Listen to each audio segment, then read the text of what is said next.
আমি গরিব মানুষ, কাজে গেলাম, কাজের থেকে বাড়িতে আসছি। এখন দেখি বেশ কয়েকজন লোক ওখানে গ্যাঞ্জাম করছে।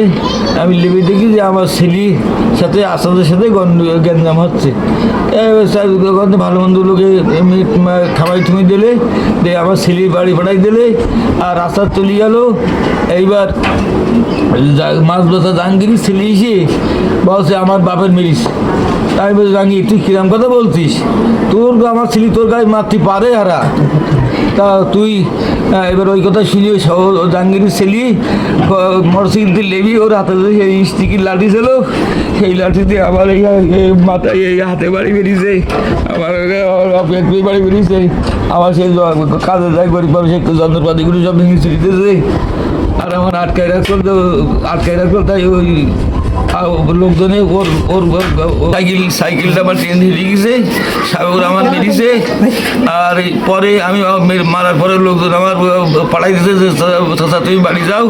এবার আমি বাড়ি আসি, বাড়ি আসার পরবর্তীতে দেখি ওই আশিক সহ ওরা 30-35 জন লোক 10টা মোটরসাইকেল আমার বাড়ি হুক দিতেছে, আমার ঘরের ধরে উঠিছে, আমার ছেলে খিচবাজি করেছে, আমার ছেলের পায়নি, আমার পত্নীর গালে চড়বার ঠিক আছে।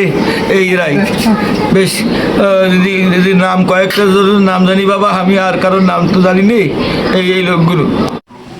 আমি মোহাম্মদ সোহাগ হোসেন, আমি বাগাছড়া প্রেস ক্লাবের প্রচার সম্পাদকের দায়িত্বে আছি।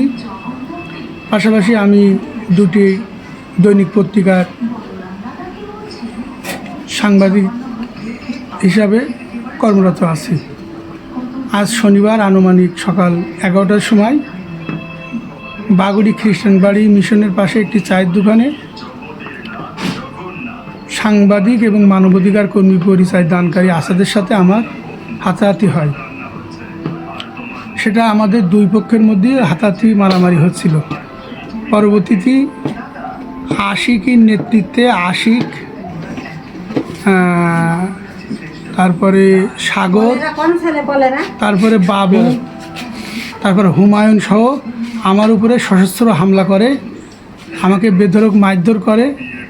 পরবর্তীতে আমি স্থান ত্যাগ করি বাড়ি চলে আসি। বাড়ি এসে আমি এক চিকিৎসা নেওয়ার জন্য পার্শ্ববর্তী একটা পল্লী চিকিৎসকের দ্বারস্থ হই।